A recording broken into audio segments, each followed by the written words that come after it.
In the shadows of America's history, there lies a tale of two movements that could have changed the course of the nation, but instead drifted apart, each missing a critical opportunity to unify and create a more just society. The labor free soil movement and the abolitionist movement, both fighting for different forms of freedom, were torn apart by racial divisions and the complex economics of the time.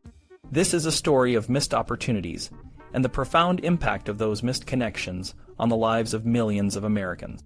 In the mid-19th century, the United States was a nation in flux. The Industrial Revolution was reshaping the economy, and waves of immigrants were flooding the country, competing for jobs and resources. The Free Soil movement, which emerged in the 1840s, advocated for the distribution of public land to settlers for free or at a very low cost. They believed that land ownership was the key to economic independence and social mobility. The abolitionists, on the other hand, were driven by a moral imperative to end slavery, viewing it as a grotesque violation of human rights. These two movements could have been natural allies. Both were concerned with the plight of the working class and the distribution of resources. However, deep-seated racial prejudices and economic competition between white and black laborers created a chasm that was difficult to bridge. The Free Soilers were more concerned with the economic challenges faced by white laborers, particularly the difficulty of obtaining land and finding work in an increasingly crowded job market. They saw the influx of immigrants as a threat to their livelihoods and were wary of aligning with the abolitionists, who were focused on the moral wrongs of slavery. The abolitionists, for their part, emphasized the ethical imperative of ending slavery, but they also recognized that the existence of slavery devalued all labor. They argued that as long as slavery persisted, the labor of free workers, both white and black, would be devalued and exploited.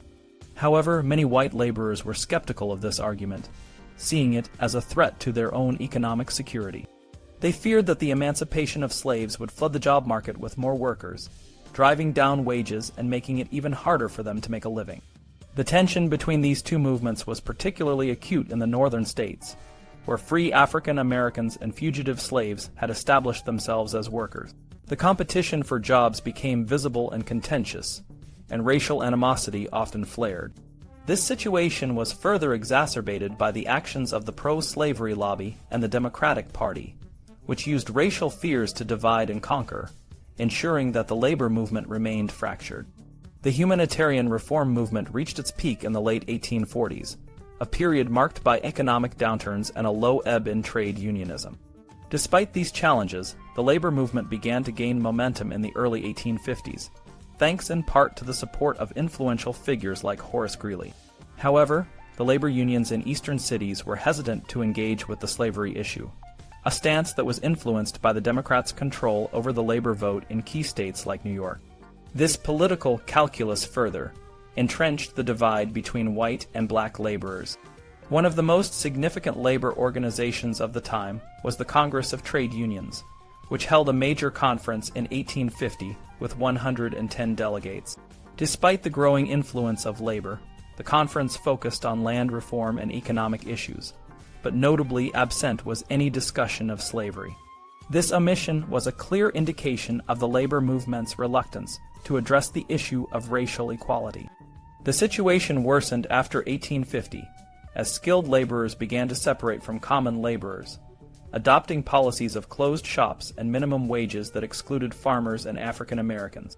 This trend culminated in the formation of the American Federation of Labor, which even today allows local and national unions to exclude African Americans on various pretexts. The arrival of new labor leaders in the 1850s added complexity to the labor movement. Figures like Hermann Kriege and Wilhelm Weitling, who had left Germany and brought with them socialist and communist ideas, began to influence the American labor landscape. Kriege, in particular, advocated for land reform and free soil, but openly repudiated abolition. He argued that the abolition of slavery would only worsen the economic conditions of white workers, a stance that resonated with many in the labor movement. Weitling, while not openly supporting slavery, gave little attention to the issue in his publications and at labor conferences, further marginalizing the abolitionist cause. The Arbeiterbund, formed in 1853 under the leadership of Joseph Wedemeyer, a friend of Karl Marx, initially advocated for Marxian socialism, but struggled to develop a clear stance on slavery. In 1854, the organization opposed the Kansas-Nebraska Bill, which allowed for the expansion of slavery. But by 1857, it had dropped any mention of slavery from its platform.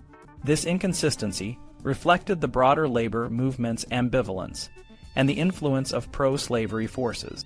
The Chartist movement in England, which gained traction in the 1840s, provided a stark contrast. The Chartists were vocal in their condemnation of American slavery, seeing it as a gross violation of the principles of freedom and equality. Their attacks on American institutions were fierce, and they emphasized the interconnectedness of the global labor struggle. Frederick Douglass and other African American leaders played a crucial role in bringing the issue of slavery to the forefront of the international labor movement.